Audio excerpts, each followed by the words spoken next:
The war in Ukraine continues to rage, and while we hate to see it happen, there is some fascinating footage coming out of there letting us know how modern combat is going to look with the technology that we have today. In this video, we're going to look at an interview with a Ukrainian helicopter pilot and take a look at some of the things that they talk about, some of the tactics they use, and some of the considerations that they have.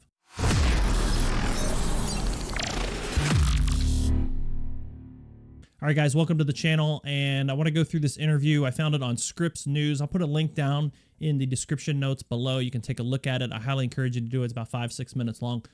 Great interview, great sort of break down some things. Some things are a little off. We'll talk about that. But there's a lot to unpack from this video. There's a lot of interesting things, little tidbits. So what we're going to do is kind of go through some of the video. I'm not going to go through all of it because there's one section that I want to talk about in particular, and I think it'd just be kind of its own video with some other footage that's out there. But we'll just kind of look at the video, kind of break down certain things that I noticed watching it, and then kind of put some context to some of that.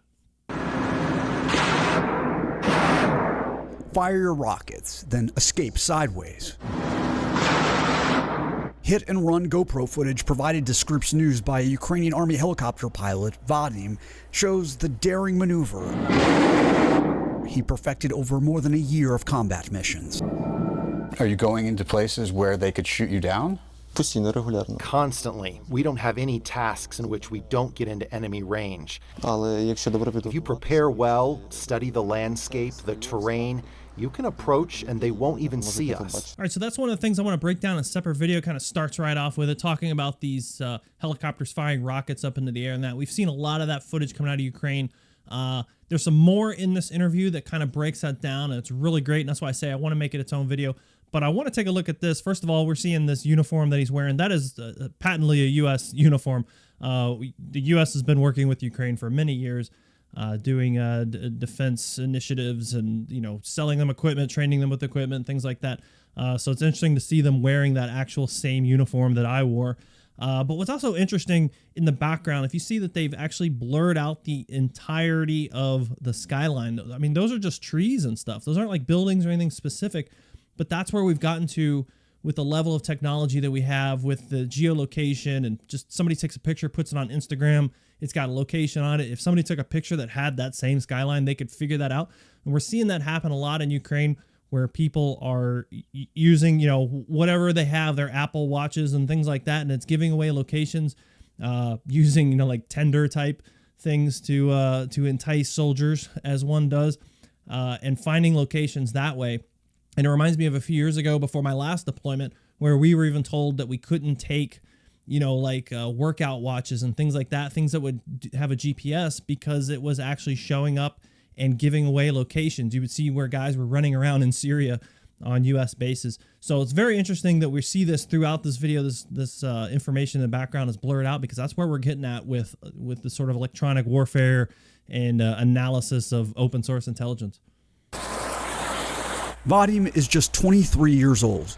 He flies the Mi-8, a Russian model designed decades before he was born. The missile system is not state-of-the-art, requiring the pilot to point the helicopter in the target's direction and dial in the coordinates. We receive the coordinates of the target in advance. We see if we can do it or not. If the risk is reasonable, then we take on the task, think over the entire route, ways to get out of there. The role of Ukraine's helicopters in this war is not widely publicized, but they are constantly waging sneak attacks on enemy positions, rescuing battlefield casualties, and rapidly moving troops and commanders. To keep them safe, Ukraine's helicopters are based in secret locations like this one, far from the front line. The commander tells me that his base surfaces an area where he thinks the counteroffensive is likely to kick off. Though far from here, they will reach the battle thanks to auxiliary fuel tanks inside their cargo bays that allow them to fly up to 3.5 hours. The closer the pilots get to enemy positions, the lower they must fly. Experienced pilots literally shave the ground, cutting the grass from a couple feet high. Literally like cutting the grass. We fly completely at an extreme low altitude so as not to fall into the zone of enemy air defense systems and man-pads. Man-pads, man-portable air defense systems, and other weapons are lethal for a helicopter pilot. The danger seen here in video from Ukraine's military showing their ground forces downing a Russian chopper. Ukraine's army won't say how many of their own helicopters have gone down in enemy attacks. All right, so a little bit to unpack here. One, I think maybe we're exaggerating cutting the grass, but I get what they're saying. They're flying as low as they can, as low as possible, definitely below the trees to avoid that man pad threat. So interesting kind of juxtaposition against a coin environment where a lot of times we flew up high because, yes, there were man pads, but there really weren't that many, and they probably weren't that big of a threat. Here, it's a huge threat. We've seen a lot of content out there showing aircraft being shot down by man pads and even larger systems that are out there. Not so much a concern in Iraq, Afghanistan, at least in the later stages of that war. But you're seeing these guys having to fly that low, and there's still a huge risk of small arms fire, cannon fire, things like that. But it's outweighed by the fact that they've got man pads. Now, the guy they're interviewing flying an Mi-8, of course, that's kind of a versatile helicopter. It's a cargo troop transport, but is also used as a gunship. You'll see them add just a ton of rockets on there. And of course, we saw some footage showing them firing those rockets. And they'll talk a little bit more about that here in detail. Again, more of the blurring out of the background in just about any shot where there's background that could give away a location. But one thing that I thought was really interesting is talking about the basing. So one, you'll notice that they're based out in the woods. They're not at an airfield. Airfields show up on maps. Turns out that you can figure out where aircraft come from when you look on a map and say, well, there's a runway here. Helicopters have that benefit of not having to be there.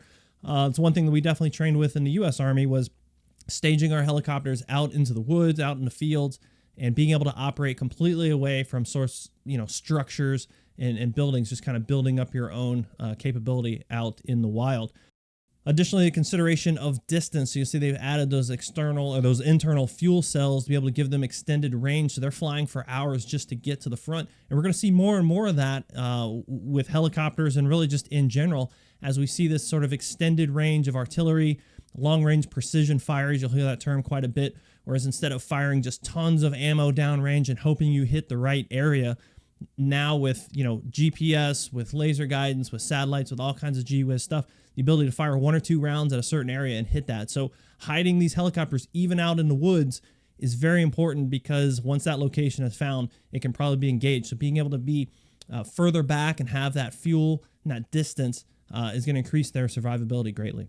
Dangerous job? A little bit. A little bit? Seems to me it's a lot of bit. We do not complain. Modest, though Vadim has flown in some of the most legendary battles of the war. He was just out of flight training when Putin invaded. A column of Russian armor headed straight for the capital, Kyiv. We were told to patrol the highway and find the column and destroy it. An Mi-24 flew as the first helicopter, and we flew in the Mi-8 helicopter behind as the second. We decided to attack the tank because it began to target us, and when we flew up to him, we shot him at close range. Time completely slowed down.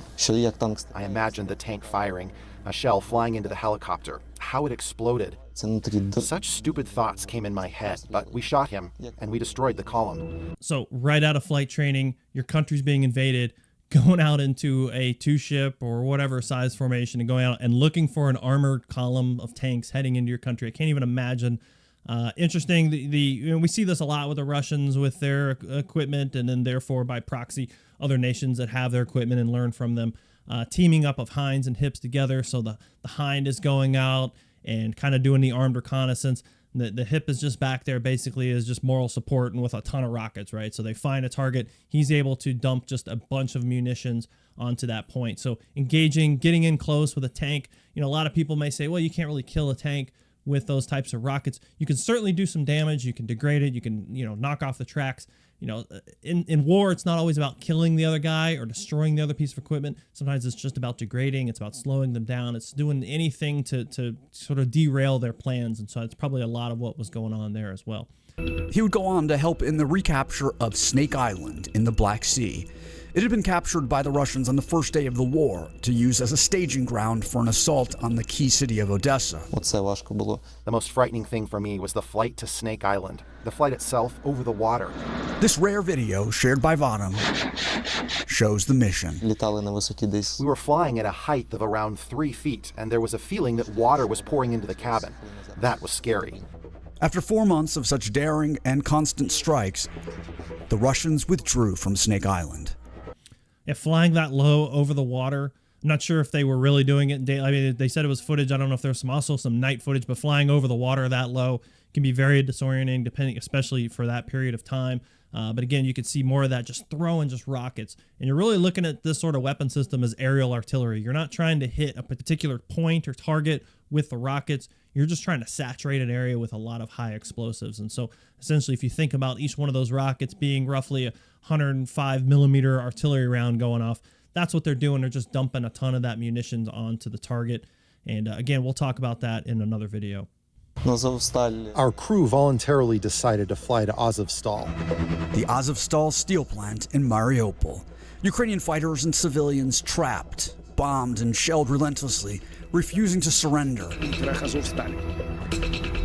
During the 80-day siege, Vadim and a small band of helicopter pilots would fly rescue missions over more than 60 miles of enemy-held territory. In the evening, I had dinner. I was sitting in silence. I called my relatives and I thought, what kind of bull have I agreed to? But what to do? There is no way back. He would record this video from Azovstal while delivering additional soldiers, medicine, and other supplies, and evacuating the wounded. So again, showing the versatility of helicopters, even in a modern conflict. And I like to see this because, you know, I've seen a lot of talk about it's the death of helicopters, you know, the end of helicopters because of all the shootdowns. There has been a lot. As the time of making this video, I think there's roughly 300 helicopters on the Russian side shot down. And I want to say I've seen numbers around 60 to 80 on the Ukrainian side. Of course, these numbers, you never really know what the real number is. But the point is a lot of aircraft being shot down. And so it's very easy to look at that and say, well, these guys are just, they're out of their league. It's a dangerous environment. Obviously, there's a ton of, you know, things designed to kill you when you're an aircraft in this type of warfare. But you can see what the helicopter is able to do by being able to fly low. And with that distance, with the increase of the fuel cells, they're able to get out past that front line, go in deep and do something. That's something that fixed-wing aircraft are just not going to be able to do in this environment. You got to remember that the Russian army really was built around, one, built around artillery, but two, built around air defense. There's a ton of air defense capabilities that the Soviet army had, and then therefore by proxy the Russian and the former Soviet states. So there's just a ton of things out there designed to kill aircraft. So the ability to fly low and slow if need be, but also move a little bit rapidly, move in and around a terrain and be able to land to a point and be able to, for instance, resupply those guys is unparalleled. There's nothing else out there that can really do this. And so it's great to see this aircraft being able to do that and support victory from a distance. 3 helicopters on missions similar to his never made it back, shot down by the Russians. Who worries about you the most? My family. My dad works in our unit, and so every time I flew off, he stood and smoked a cigarette. I think he is the most worried from all because he himself works in this field, and it was the hardest for him. When I came to fly to Azovstal, my dad met me and said, "What are you doing here?" I said, "I'm flying to Mariupol." He said I was a fool.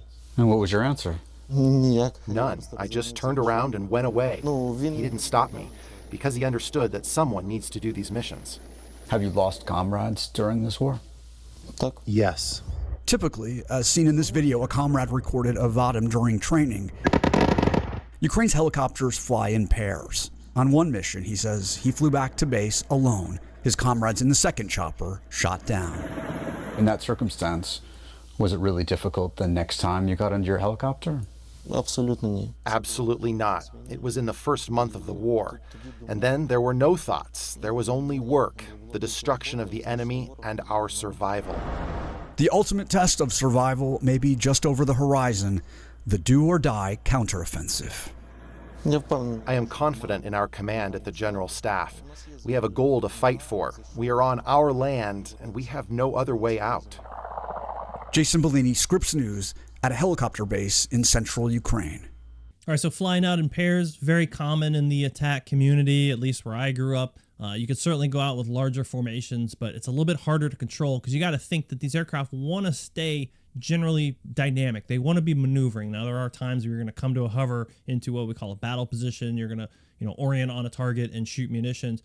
But the ability to maneuver and keep moving is going to make you a harder target. It's going to make it harder for the enemy to track you down and shoot you down.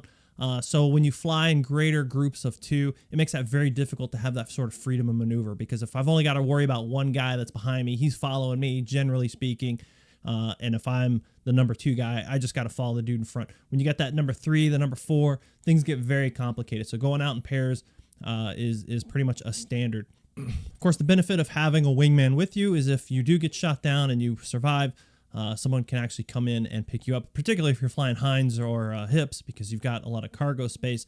Now, this is something in the U.S. military that we had some struggles with when we flew OH-58 Deltas and H-64s, because there were no, there is no cargo area. However, we did put guys that they could ride on the skids or ride on the wings of the Apaches, and that's been proven in combat multiple times. Unfortunately, it sounds like in this situation, the other aircraft was catastrophically destroyed in flight, and the crew was killed, unfortunately. I can't imagine having a family member in my unit, just knowing how it sometimes feels with your own guys, with your friends, people you've worked with for years, watching them go out and knowing that they're going into something dangerous or something happens. You hear about it on the radio when they're out there doing it. I can't even imagine, being a father or just having, a brother or somebody in the unit. But, that's the way it is here. I'm sure much smaller military. And of course, everybody's out fighting because their country's being invaded. Anyhow, hopefully this was helpful. Kind of give a little bit of context to some of the things that they talked about. Again, I think this is a great interview. Just again, like 6 minutes. It's got a lot of meat to it. So go take a look at it. And again, I want to come back to looking at that indirect firing of rockets, because they kind of talk about some more stuff in here, and as well as there's a ton of other footage. We'll take a look at that later. I appreciate you watching. If you like the video, please hit the like button, hit the subscribe button. It helps the channel out immensely. It makes me feel better about myself doing these videos. And we'll talk to you guys later. Take it easy.